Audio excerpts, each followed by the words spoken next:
तुळजाभवानी देवीच्या भक्तांना आजपासून प्रसादामध्ये तुपातील बुंदीचा लाडू मिळणार आहे आणि जिल्हाधिकारी कीर्ती किरण पुजारी यांनी या प्रसाद सेवेचा विधिवत पूजा करून शुभारंभ केलेला आहे। तसंच चितळेंचा लाडू प्रसादाचा पहिला लाडू तुळजाभवानी देवीच्या चरणी अर्पण करण्यात आला।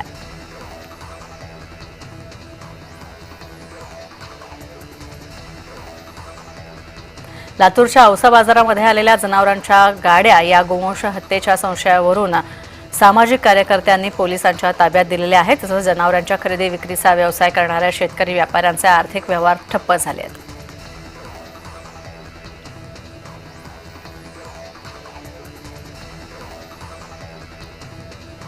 केंद्र सरकारच्या कामगार विरोधी धोरणाच्या विरोधात टपाल कर्मचाऱ्यांनी आयडीसी कार्यालयाच्या समोर आयडीसी प्रणाली बंद करा अशी मागणी करत आंदोलन केलं। टपाल कर्मचाऱ्यांनी कार्यालयासमोर धरणं आंदोलन केलं आणि सरकारनं आमची मागणी लवकरात लवकर मान्य करावी, अन्यथा बेमुदत संप आपण करू असा इशारा सुद्धा दिलाय।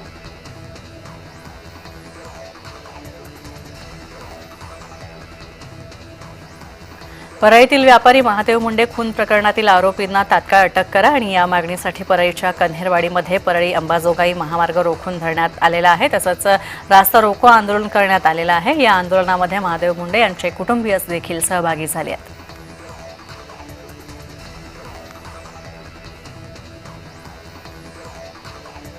बीडमध्ये आपल्या बायकोसाठी नवऱ्यानं शोले स्टाईल आंदोलन केलेलं आहे। बायको नांदायला येत नाही म्हणून नवरा पाण्याच्या टाकीवर चढला, तर बायकोसाठी सोबत भांडणं झाल्यामुळे रुसलेल्या बायकोला मनवण्याचा प्रयत्न यावेळी नवरोबाकडे करण्यात आला।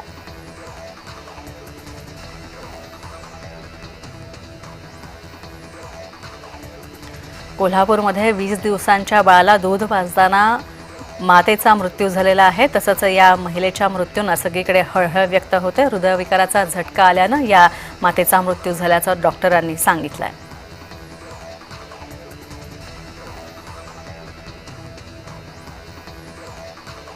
अमरावती जिल्ह्यातील पारडी इथं रेल्वे भुयारी मार्गात 8 फुटांचा अजगर सापडला होता। सर्पमित्र आकाश गायधने आणि चेतन माकडे यांनी अजगराला वाचवून त्याला नैसर्गिक अधिवासामध्ये सोडलं। रेल्वे भुयारी मार्गामध्ये पावसाचं पाणी साचल्यामुळे लोकांना अजगर दिसला नव्हता।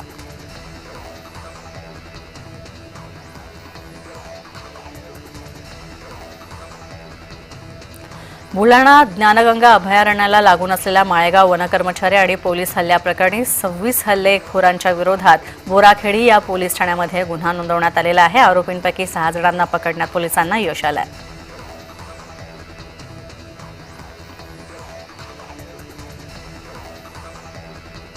रत्नागिरी आजिवली एसटी आणि टेम्पोचा अपघात आजिवली इथे झाला, तर अपघातामध्ये टेम्पो चालक आणि एक जण जखमी झालेला आहे, तर एसटी प्रवासी किरकोळरित्या जखमी झाले। सर्व जखमींना रायपटाण ग्रामीण रुग्णालयामध्ये उपचारांसाठी दाखल करण्यात आले।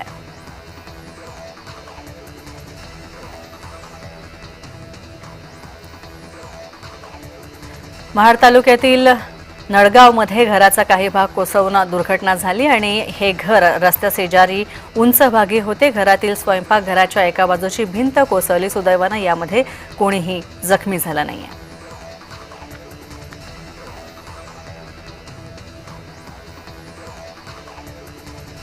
छत्रपती संभाजीनगर शहरातील शिवाजीनगर भुयारी मार्गाच्या 5 मार्गांवर लोखंडी कैच्या आणि पत्रे बसवले जाणार आहेत। तसंच यासाठी आता शनिवारी 26 जुलै ते गुरुवारी 31 जुलै या कालावधीमध्ये शिवाजीनगर चौक तसंच भुयारी मार्ग देवळाईकडे जाणाऱ्या सर्व प्रकारच्या वाहनांसाठी प्रवेशबंदी करण्यात आली आहे।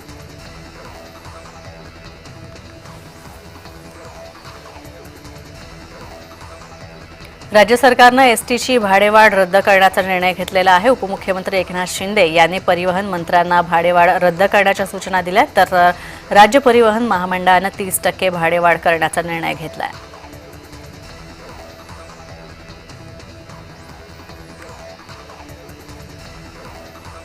बुलढाणा जिल्हा पुरवठा अधिकाऱ्याला 25,000 रुपयांची लाच घेताना रंगेहात पकडण्यात आलेला आहे। जिल्हा पुरवठा अधिकारी कार्यालयातून गजानन टाकळे यांना तसंच खासगी इसम देवानंद खंडाळे या दोघांनाही लाचलुचपत प्रतिबंधक विभागानं पकडलं।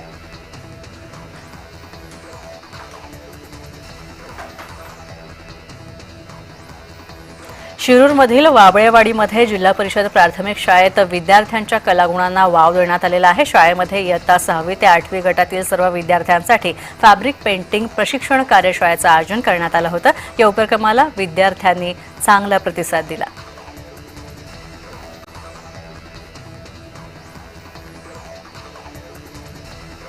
आमगाव वनपरिक्षेत्र अंतर्गत येणाऱ्या तिगाव जवळील बिघोडा इथं रस्त्यालगत असलेल्या वनपरिक्षेत्रामध्ये एका नीलगाईचा मृत्यू झालेला आहे। ही नीलगाई मृत अवस्थेत सापडलेली आहे। या नीलगाईवर कोणत्या तरी हिंसक प्राण्यानं हल्ला केल्याचं खुणांवरून स्पष्ट दिसतंय।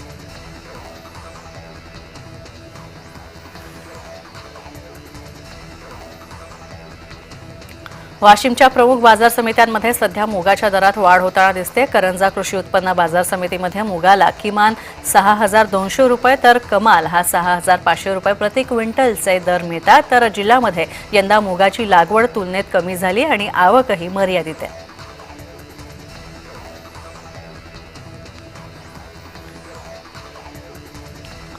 अकोल्यामध्ये कार आणि मोटरसायकलच्या धडकेमध्ये एकाचा जागीच मृत्यू झाला तर एक जण गंभीररित्या जखमी झालेला आहे। अकोल्यातील बार्शी टाकळी ते पिंजर या रस्त्यावर वरखेड फाट्याजवळ हा अपघात झाला।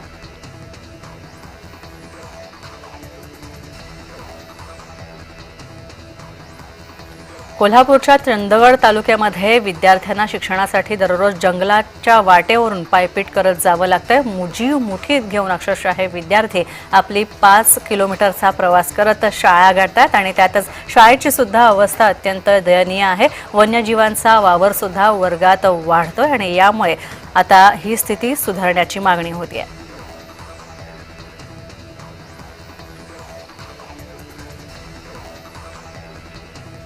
कोल्हापूरमध्ये पोस्टमन आणि MTS कर्मचाऱ्यांना पोस्ट ऑफिसपासून वेगळं करू नये यासाठी विविध मागण्यांसाठी निदर्शनं करण्यात आलेली आहेत। All India postal employees union पोस्टमनच्या जिल्हा शाखेमार्फत मुख्य पोस्ट कार्यालयात निदर्शनं करण्यात आली।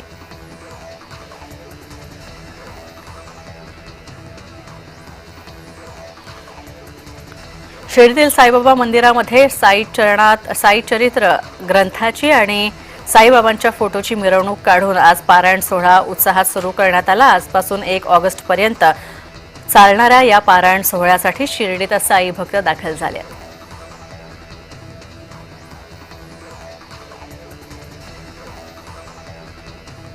वाशिममधील कृषी उत्पन्न बाजार समितीमध्ये नाणे टंचाईची समस्या पुन्हा एकदा समोर आलेली आहे। त्याचा परिणाम म्हणून वाशिम बाजार समितीचे सर्व व्यवहार बंद ठेवण्यात आले आहेत।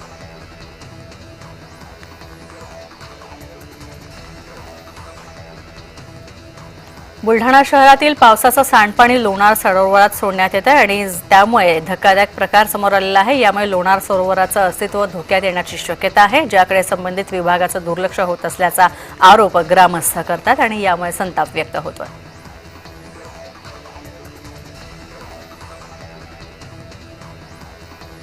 गोंदिया जिल्ह्याच्या आमगाव तालुक्यातील रोजगार सेवकांनी विविध कामांमध्ये भ्रष्टाचार झाला असा आरोप केलेला आहे। तसंच या सगळ्या भ्रष्ट कर्मचाऱ्यांना कामावरून हटवण्याची मागणी ग्रामस्थ करतात। योजनेच्या माध्यमातून रोजगार सेवकांनी आपल्या पत्नीच्या नावे आणि इतर नातेवाईकांच्या नावे पैसे लाटलेत असा आरोप ग्रामस्थांचा आहे।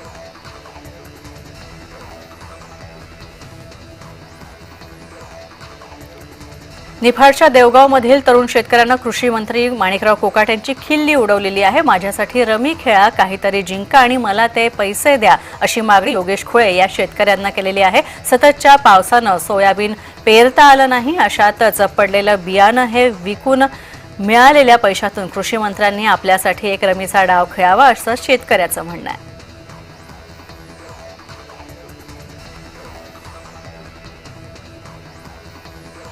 जन्मठेपेची शिक्षा भोगत असलेला कैदी सुरेश चोथे हा कळंबा कारागृहाबाहेरील कार घेऊन फिरत असताना फरार झालेला आहे आणि वॉशिंग सेंटरवरून ग्राहकाची कार घेऊन त्यानं पळ काढला। पोलिसांकडून शहरासह जिल्ह्यात नाकाबंदी करण्यात आली आहे।